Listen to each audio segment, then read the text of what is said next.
Good morning and welcome to More Tea Minister. My name is Ian. Today you'll notice that we're starting our video a little differently. Instead of being in my customary armchair, we are actually in my kitchen.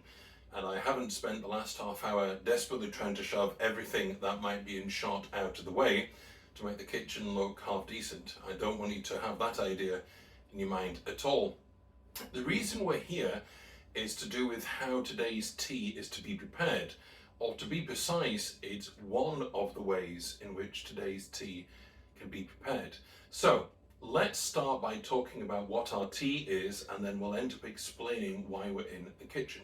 Today's tea is another example of a farmer's tea, a farmer's bancha, in other words, a locally grown, locally produced, locally consumed bancha tea, or at least it was in its earliest incarnations. Today is called Mimasaka Bancha, and that's because it's from Mimasaka City, Kaita, in Okayama Prefecture, and the tea is bought from Thé du Japon, from whom I also bought the Kyo Bancha, which was a subject of our first video.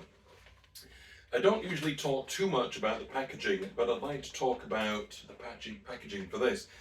This is an 80-gram pack, and there are no reinforced seams except what can be done through folding the paper, and yet it's done a remarkably good job of keeping straight sides, pretty much rectangular, and I've had this bouncing around in storage for quite some time now, so it's very good packaging in that respect. I also like the packaging from Thé du Japon because, and maybe this time I might be able to show you, you actually get a little map. There's a map of Japan, wherever it is, and then the area in question is marked, and then you get a larger region, and that's where the tea is from. So that's always good. We're told that this involves various cultivars, including Yabukita, and the brewing suggestions in this version, bear this in mind, 3 grams to 150 mils of water, boiling water, for 60 seconds. Now, let's talk a little bit about the tea itself, then explain why we're in the kitchen. I printed out some notes for myself. What's interesting about this bancha is that we actually have some historical record of it. I'm going to get the names of this wrong, so I'm going to refer to my notes. It seems there are records of this tea being consumed within what's called the Muromachi period in Japan, which is between 1333 and 1573, and apparently it was the favorite tea of Miyamoto Musashi, a well-known swordsman and philosopher in Japanese history. And records suggest that in the Muromachi period there were only 3 teas being produced in Japan, or at least only 3 of any note, this being one of them. This tea has a very specific harvest period and a very specific means of production, which is the same as all of these folk teas that we've looked at. This one involves the leaves being harvested along with the stem, so it's very rough harvesting, from mid-July to mid-August. The leaves and stems are then boiled in a big pan for about 40 minutes to an hour, the leaves being turned over and over in this period. The boiled leaves are then spread originally onto a straw mat, which was a sun-drying process, and today it's a blue-black plastic sheet and the leaves are turned more frequently. And once the leaves are dry, this is what makes the tea distinctive, very distinctive. The broth in which the tea leaves were boiled is poured back over the tea, and that process is repeated 2 or 3 times. So it's a very labor-intensive tea, and this means of production does add a certain something to the tea. It affects the appearance for one thing. So let me show you some of the leaves, and I hope because I can come right up to the camera you might get a better view. This is technically a green tea, but you can probably tell that these leaves are very far from being green. You get some lighter ones like this, but also much darker ones like this. And the reason is the leaves are effectively encrusted in tea, or at least whatever you would call the boiling liquor that was part of the process. Let's call it a tea. So it leaves a kind of amber-coloured glaze that darkens a lot of the leaves, even the ones that might otherwise remain a kind of natural green colour. It also very much affects the smell from the bag. I haven't tried this tea yet, so this is something of a blind tasting. But from the bag, it's almost a honey scent. It's absolutely wonderful. It's a kind of combination of honey and a scent of roasting, because it does remind me a little bit of a different tea, hojicha from Japan, which is a roasted tea.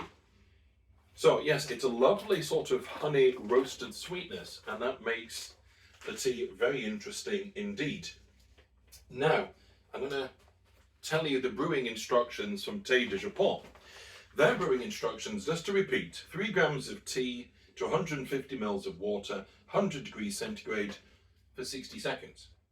However, there are multiple vendors for this tea, which is always a good sign. And another one of those vendors is Yunomi.life. Now, they've taken note of the fact that this tea is slightly fermented. That repeat process of sun drying and glazing with tea broth or brewing liquor, repeatedly doing that gives the tea a little chance to ferment. And their concern is that if you treat this tea like a standard bancha, the predominant flavour that you're going to extract from the leaves is bitterness.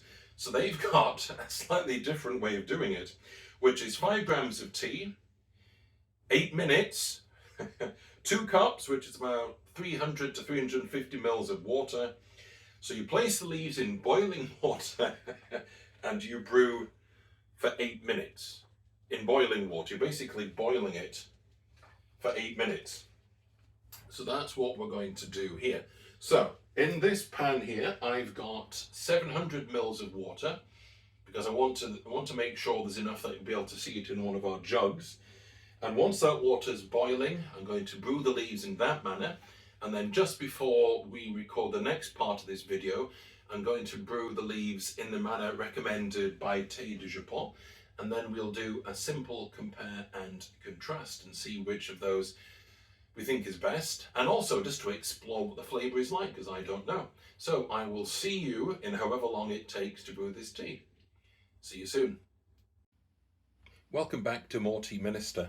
I have in front of me the 2 different versions of Mimasaka Bancha, different in how they've been brewed, not different in the original tea. So on the left, well, my left, is the version that's been steeped according to the instructions from Thé de Japon, and that means it's been steeped in a fairly standard way that we've seen with other banchas and with Kancha as well.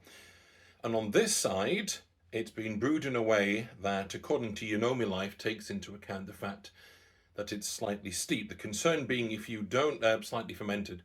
The concern being that if you don't give it a good brewing, all that you extract is sourness. Now, I'm not prejudging, I'm simply explaining why we've got 2 different versions. Let's take a look at the much less steeped one. It's slightly opaque.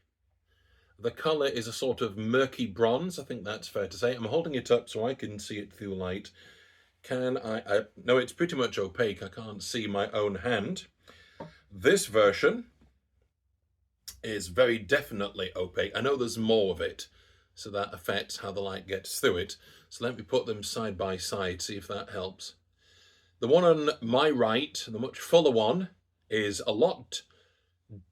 slightly darker, but much more opaque. Other than that, the colour isn't very different. I think the reason being what we're seeing is the glazing coming off the leaves. Let's take a sniff from the much less steeped one. Slightly roasted, slightly green. A slightly roasted bancha. And this one, it's almost like vegetable soup, but roasted. Imagine that you've roasted some vegetables in the oven and then poached them slightly. I'm not prejudging. I'm just saying that's what it's like. So let's take a small amount of this one, and I'll try to do the same with the other one. And then we'll take a smell from the cup. So the lightly steeped, it's the roasting that's coming through. Roasting, sweet, kind of green tea, vegetable quality. Like very much like a roasted bancha. And on the well steeped one,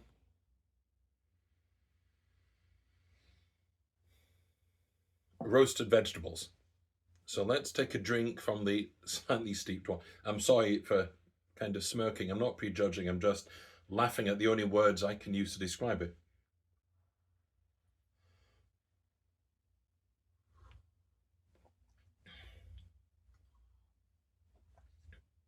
The roasted quality is there. It's a little thinner than I expected, but it isn't, strictly speaking, a roasted tea.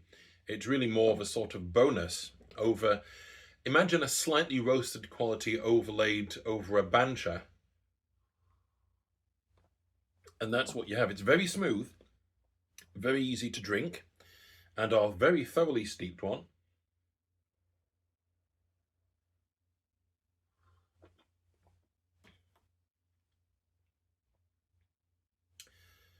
Funnily enough, this one I wouldn't say is more bitter. There's no sort of fermented bitter quality,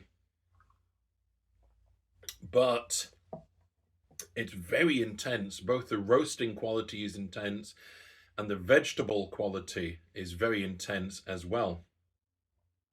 It lingers on the palate much more than this version. I'm not sure I would call that something that you could drink to be refreshed. This one, I would say you could. This one is much more something to take your time over. It really does linger. The roasting and the vegetable quality is definitely lingering on the palate. I'm going to try this one again.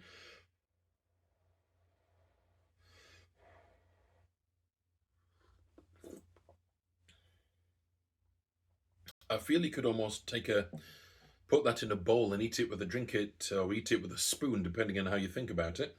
Whereas this one here, just to remind myself, the lighter steeped one,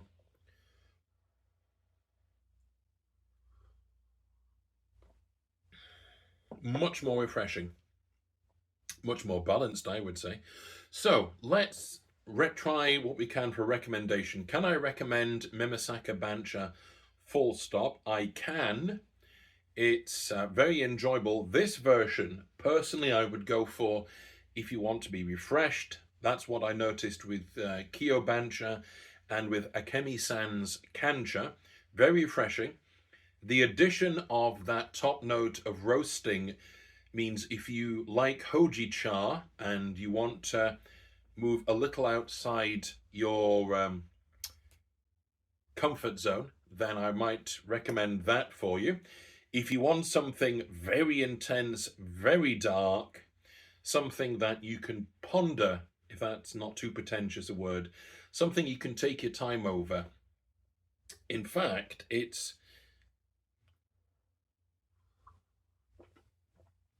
so thick, I might almost be tempted to recommend it for someone who likes coffee, because the texture is very different.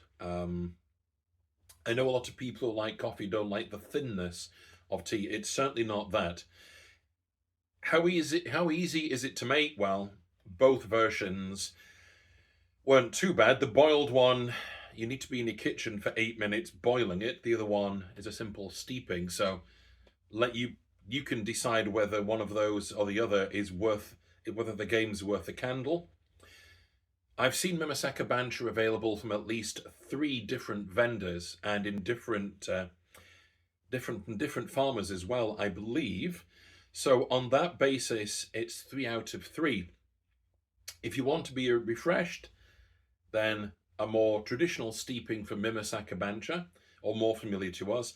If you want something to really take your time over, something with a lot more body and heart to it, then try the much longer steeping. I'll put all the instructions in the description box below. So it only remains for me to say happy steeping and God bless.